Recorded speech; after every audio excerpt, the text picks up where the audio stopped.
any. Well, you don't? I put that in my contract this year. Every time I show up on set, it blasts. Hi guys. Good morning, everybody. How has the craziness been? We came up, we showed up today, we're like, what did Sebastian do? We want to hear something. Shepard's here, Sebastian's here, a lot of y'all got to meet. Which one? Nothing crazy? Oh, don't want to know? Well, now I do want to know. What about Felicia? How rad is she? We were thrilled when we found out that she was going to be here the same week of the convention. We're like, amazing. Like, we're certain that people would love to see her and have her around. She's been such a cool part of the show. Spoiler alert, spoiler alert. Well, she was here and she was seen. Which was that? Oh yeah. Oh, she's rad. Well, y'all are good people. So. Yeah, she kind of had no idea. She's like, what do I have to do? I'm like, well, you're gonna have to go. Well, we're making a phone call and you're going, and that's it. This is not a negotiation by any means. And we're bigger than you, so. Who's first time? Wow. Awesome. Thank you. Very well, good. what you guys have heard. Welcome. We've had some really cool conversations, and we just talked about it again. It's been, and did I skip out on anybody in Europe? Was anybody over in Europe when I had to leave? Very sorry to leave, but thank you for all the kind notes. She's getting better. Yeah, so she's getting better. So thank you guys. Yeah. I know there were a lot of, every now and again I peek at Twitter. Obviously I wasn't really being active because we were there with the family, but every now and again I peek and just see the most gracious, amazing thoughts and prayers from everybody, so I greatly appreciate it, as does Jen and the family. Thanks guys. That having been said, we were talking about, to the newbies, and to the oldies, not oldies, but to those who have never been and those who have been many times. Veteran. The more experience, there you go. Now you sound like a hussy or something. No, we've talked about what a wonderful, I think no one knew 8 years ago, 9, 7, whenever we started doing these. 13, 14 years ago.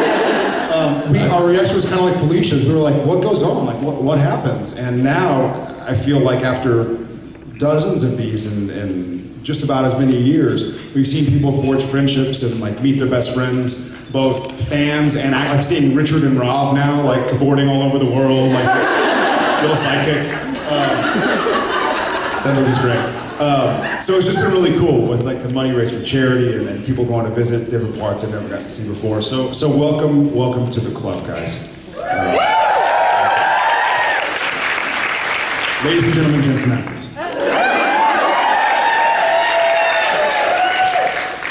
Hello. This is the first time we've seen you guys since the season finale. Yeah. What y'all think? Awesome. That was real rain coming into my eyeballs. It was, that was not supposed. They didn't bring in a rain. That was not staged rain. No, that was not staged rain. That was literally the giant crane shot looking. And Phil's like, look up, oh look, I can't. It's right here. And rain is falling thousands of feet into my eyeball. Yeah, those weren't tears. That was rain. Here's a funny story. Dean, what is it? It's rain. Why are you so surprised, Dean? It's been raining for years. That was a fun scene. We went out to the middle of nowhere. We went out to like an hour drive away. It's some set that they've used in Twilight, they've used in MacGyver, they've used like in every big production that's come through Vancouver. And so we get out there, we're like, why? And we built the church there. Like, it's not like, oh, we're going out to find this church. It's so beautiful, it's picturesque. Like, we built the church and put it there. We could have built it and put it anywhere. So we're like, it's the last week of shooting, and we're driving an hour and a half to work. Like, why couldn't we have built this like in Stanley Park or something? And they're like, just wait till you get there. You'll see when you get there. It's this amazing vista and the mountains, and you can just see the trees. We get there, and it's fog. It's all fog. Phil was very upset. Everybody was very upset because they had these massive like visual effects shots planned, and literally they had scouted and gone out there to go see this amazing vista, like in the sunshine, and what do they call it, buttery shafts of light or something like that. His word, not mine. But we got there to go. Smallville. That was written in the script when no. No, I think we want to hear. Jensen enters. It's buttery shafts of light. No, it was I don't know. It's too long. But we were, needless to say, that was a bit of a downside. But then with Mark Shepard coming in and hitting it out of the park, that was a lot of fun. And it was like a couple days. I know that shirt. Yeah, is it? Awesome. Sorry, I just had the weirdest deja vu. I used to see that the way it was. She has a shirt. Show me your shirt. I used to see that season 1. That's the first thing I would see when I came in my trailer because that's the way it was hung. Sorry, I had like a. What else are you missing? Let me see your drawers. It's okay, you don't have to show it. Unless you want, and then we're all family here. No, that's the first thing I'd see when I entered my trailer. Neato. Good enough. I said Neato there.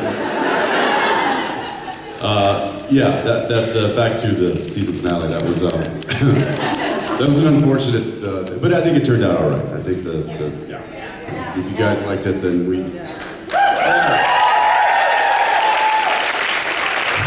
Who in on the tech scout? We're here. You get to see a set that we're not shooting in yet. That y'all got the kind of the first pick. We haven't even seen it yet.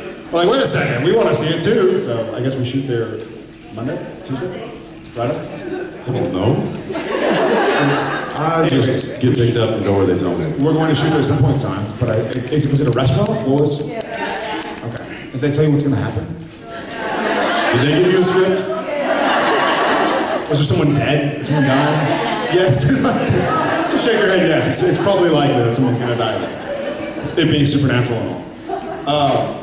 And thanks for sticking with us for 9 years, guys.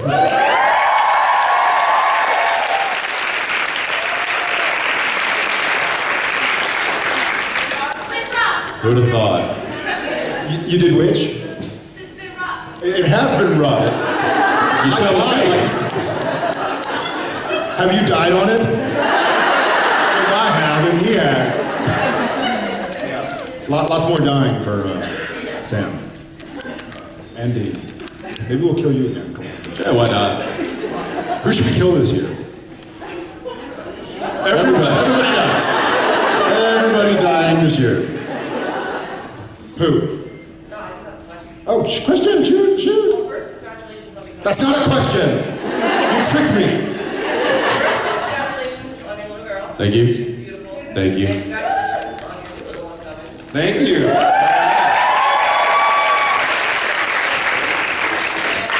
Yeah. How do you feel about being a dad? What's it like for you? Me? Huh? What? What? That's another story. Bob Singer's directing this episode, and he wears glasses. And there was a scene that we were shooting. Was it Thursday or Friday? Yeah, Friday. And there's a saying in acting where you feel like you're not doing anything, that you feel like you have egg on your face. So you're like, hey, there's a lot of egg on my face. Like, should we do something? It's just kind of the idea that the camera is staying on you a little bit too long. You're like, I don't know what. There's nothing for me to do. Like I have egg on my face. And so Jensen thought that about one of the shots, and he's like, hey Bob, are you waiting for the third egg to crack on my face or the fourth or what? And Bob, it was kind of late, and so Bob walks over, and for effect, he takes his glasses off. He goes, what? And so we started teasing, like he's like, I can't see you, where'd you go? Oh, what? He immediately started laughing, he realized kind of how goofy it was. But Bob was trying to figure something out, and I was like, hey, Bob, seriously, what are we doing here? Are you gonna wait for the fourth yolk to slide down my face, or you're gonna cue me on the third one?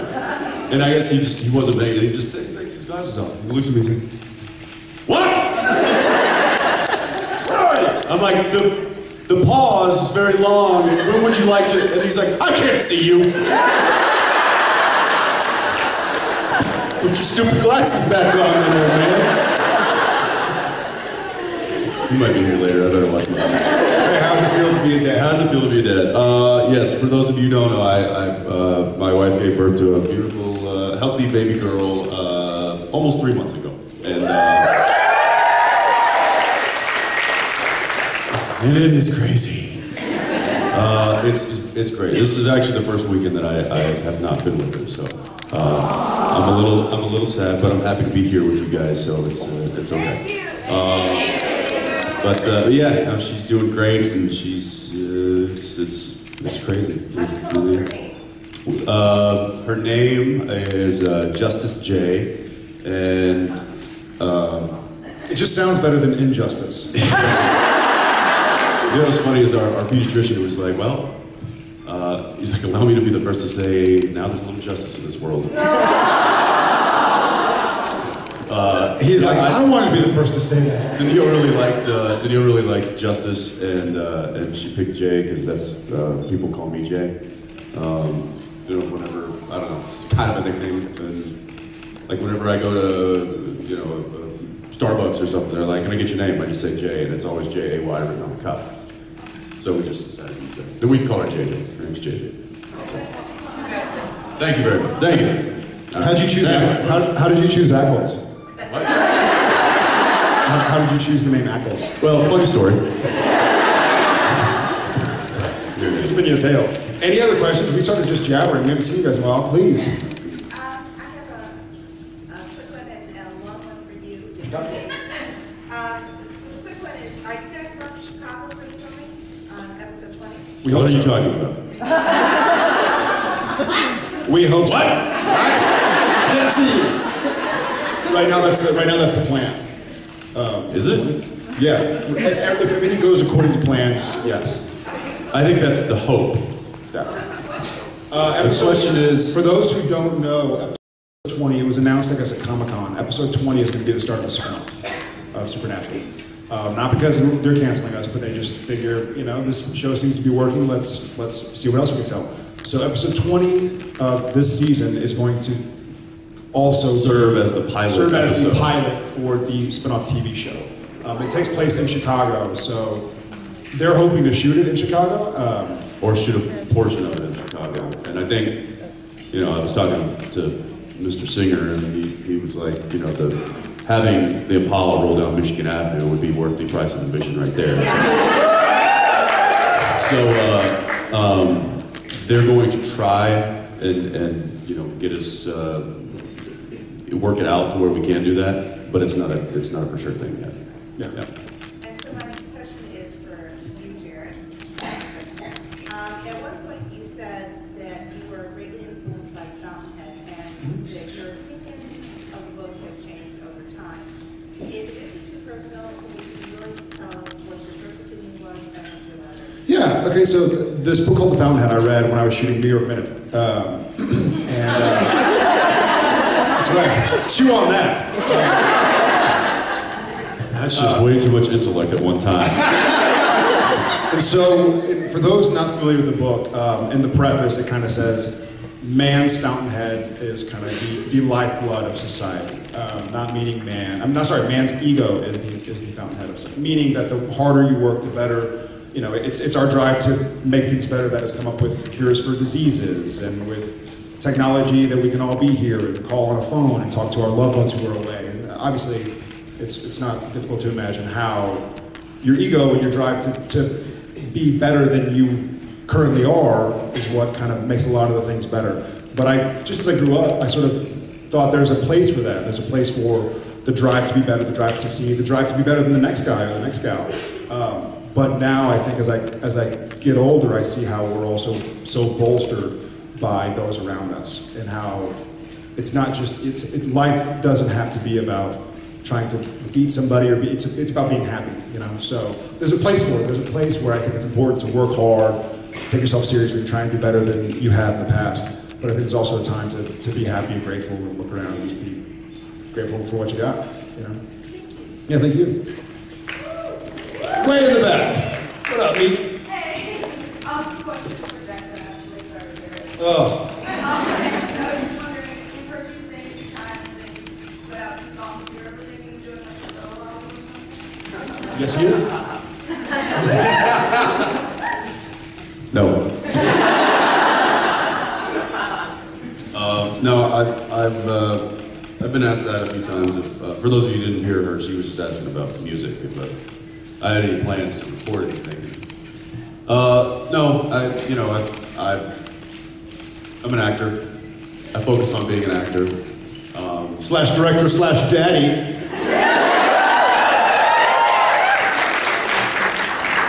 I'd like to introduce you to my personal publicist. Slash actor slash daddy. So, no, I don't have any plans to do that. To say that I'll never do it, I don't know, but no, not right. But thank you. There's another very excited hand over there. Yes. Yes. I'm excited. Jared, you've got a date. Yes, good choice. You're kind of daredevil, so we kind of know that. Are you guys looking at things a little differently now? Because when you're a parent, you're not, even just having a wife, you're responsible. But you've got an adult person. You've got little people relying on you. So, how's the daredevil thing going to be going? I will say that pulling out of the parking lot at the hospital after JJ was born, I was going over the speed bumps in the parking lot like, oh, I'm so sorry, I'm so sorry. Is she broken? Is she broken? Driving down the highway back home, it's like, I'm like, drive around me!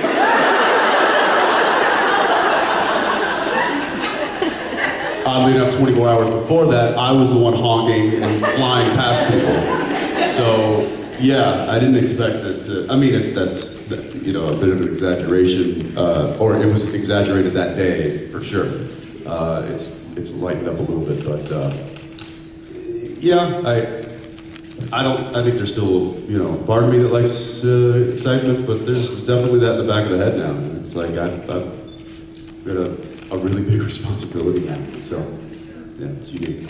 Yeah, I think for me too. Who else is a parent out here? Very cool.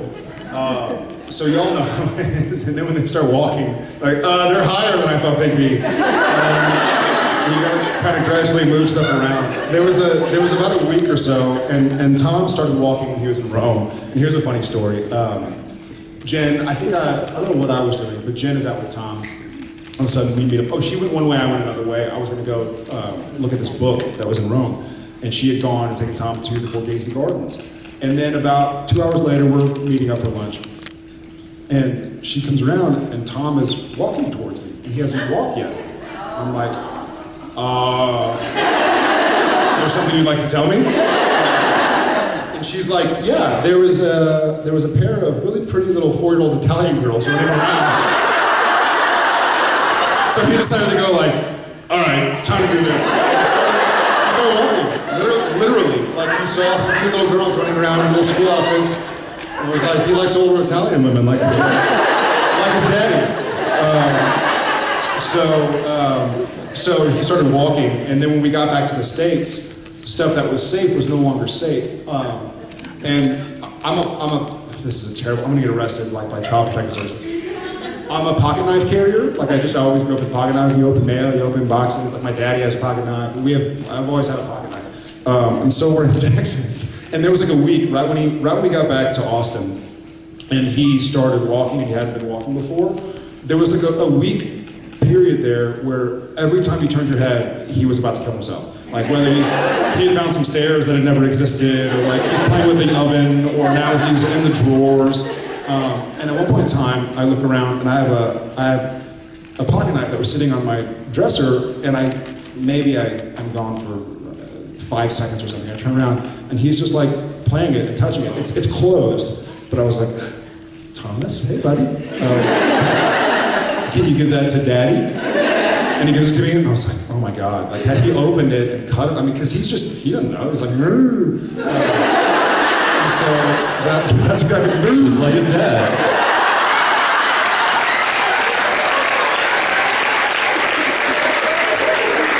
can't even argue that. I can't even argue. So yes, there was a big learning period. But luckily, now that we have number 2 coming in December, most of the stuff is already cleaned up. I hear also, for those who are parents, or those who are hoping to be sometime, I hear the first baby, everything is like gonna break him. By the time the second one comes around, you're like, oh, whatever. Give him a lighter to play with. Like, kid, that's a clothespine. Here, take a sword.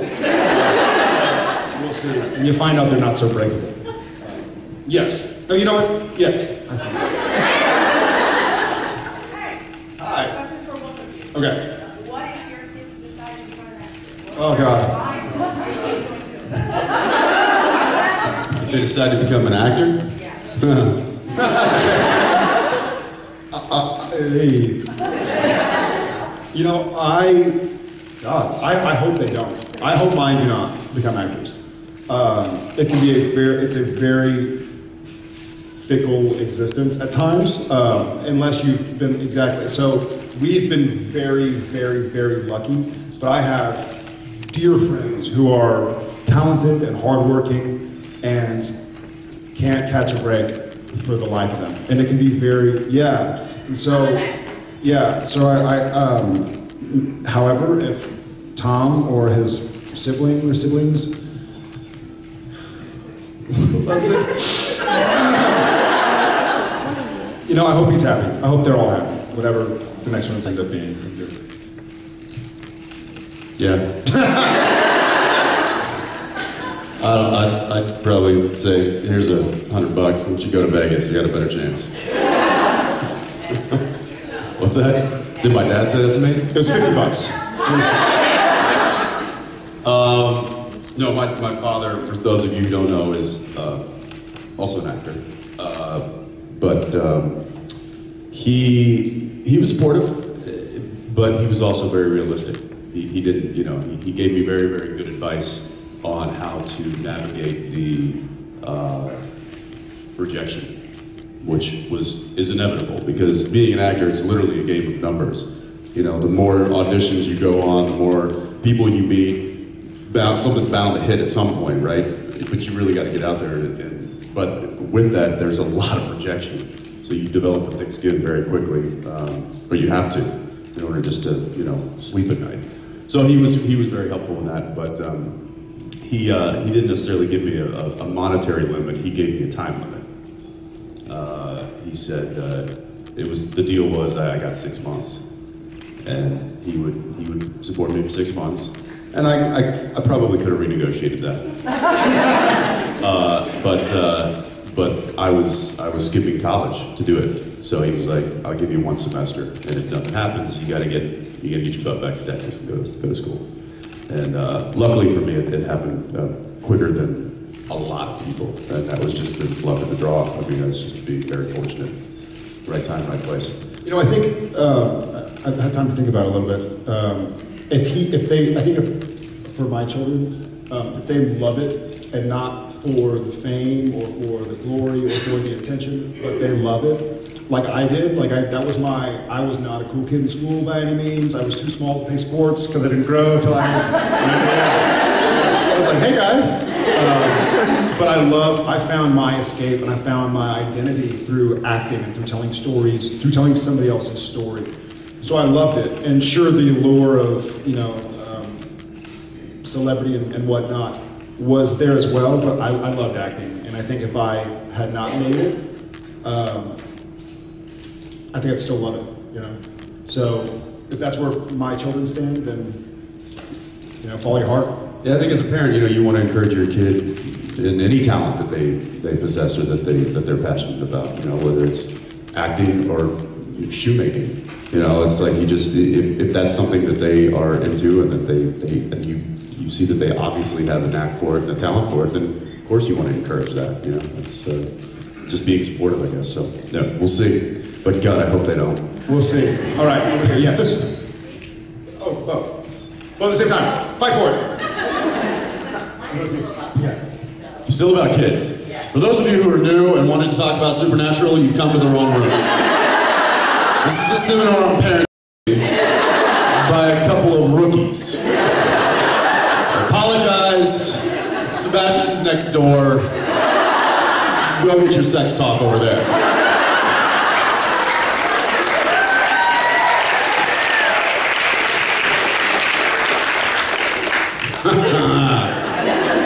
It was 9 years. It took 9 years for them to be bored of Supernatural. And now it's like, so you guys have kids, right? All right, let's talk about that. Bob somewhere going, what? I can't see you. Go ahead. Go ahead. I'm sorry. No, actually, it was just like, I know you could have built perfection for kids, but Jensen, and I know you have a little time to get used to it, you have a girl. And you remember being a boy.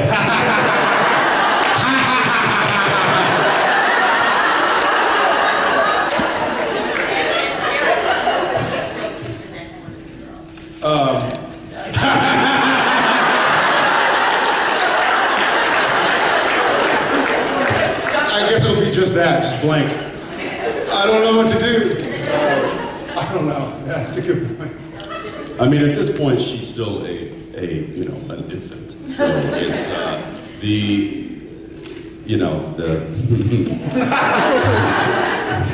I haven't started stockpiling weapons just yet. But we'll see how that goes. In fact, Danielle just sent me a picture of her this morning. She's giving her a bath, and she's starting to look like a little lady. It's like really crazy. Like she's really starting to take on her facial features, and it was a bit of a tinge of like, oh crap.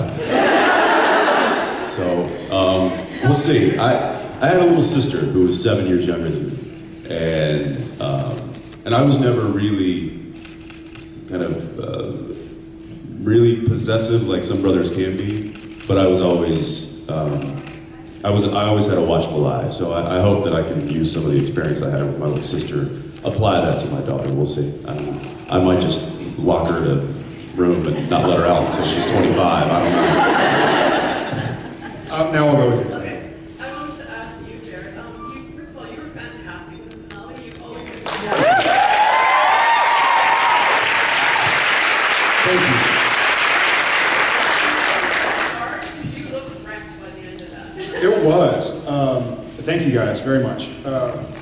I'm not a method actor by any means, but I decided to not go method, but I kind of wrecked myself. I really Stayed in it a bit. Yeah, I stayed in it a bit. I don't usually do that, but as the show started shooting, and this is, I mean, no bullshit, like, because of you guys, like, y'all have stuck with us so long, it's like, I'm gonna give it more than I've ever given it, because I know people are watching. I know y'all guys have committed so much time and effort to us that I felt like, you know what, here's a chance for me to really sink my teeth into something, and really do it, and not act it, but really feel it, see, and I knew even if I felt miserably, y'all guys would be supportive, so, but I did, I wrecked myself a little bit, I mean, kind of, and I don't know if it was by choice, but I was, like, sleep deprived, and I Tom was a year old at the time. I stayed in it, I took it home, it was that specific, all the church stuff was like a 3-day extravaganza with Mark Shepard and Jensen. And it was difficult. I really did try to sink into it. And that's for those of you, I mean, looking at it from a bigger picture, it's 23 episodes in a season. Yeah. It's like running a marathon, and to then get to the 23rd mile of that marathon and be asked to give a full-out dead sprint, Right. and that's what he did. And he finished strong. It was nice. It was good.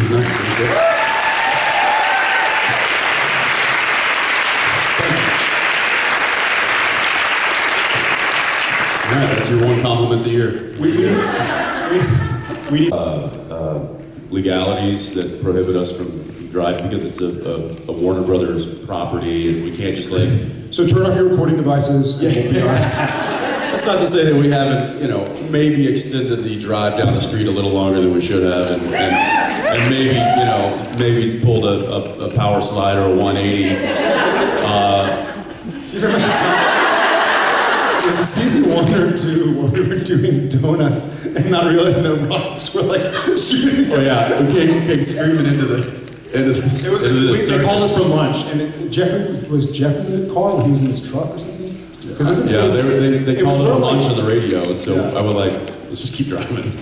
So we just kept driving all the way back to base camp, and I pulled in. It was in a gravel lot. Gravel lot. Started doing donuts, and I look around, and I see all the Teamsters like diving behind the truck. And by the way, like, what are they doing? And we're nowhere. It's not like they're afraid to get hit by the car. They are. Like from me to you. And I'm we're doing donuts, and they're diving. I'm like, what is going on? Then I notice that it's just rocks. So the car's just going like,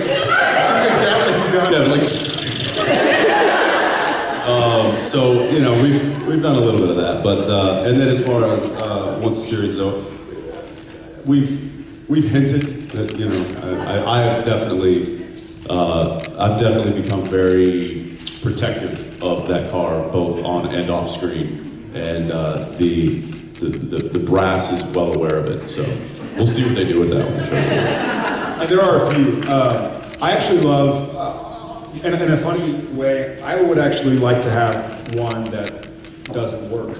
I mean it. And I am a big car fan. I actually have a 69 Camaro that I've had since high school. I love classic cars. That hasn't worked since high school. That hasn't worked. It's been sitting there. I'd actually love, like almost as an homage to Supernatural, to have the one from season 1 that got annihilated, or one of the ones we shoot in or something. And then maybe I could do some work on it myself way down the line. All right, guys, they're pulling us. We gotta go. Oh, what?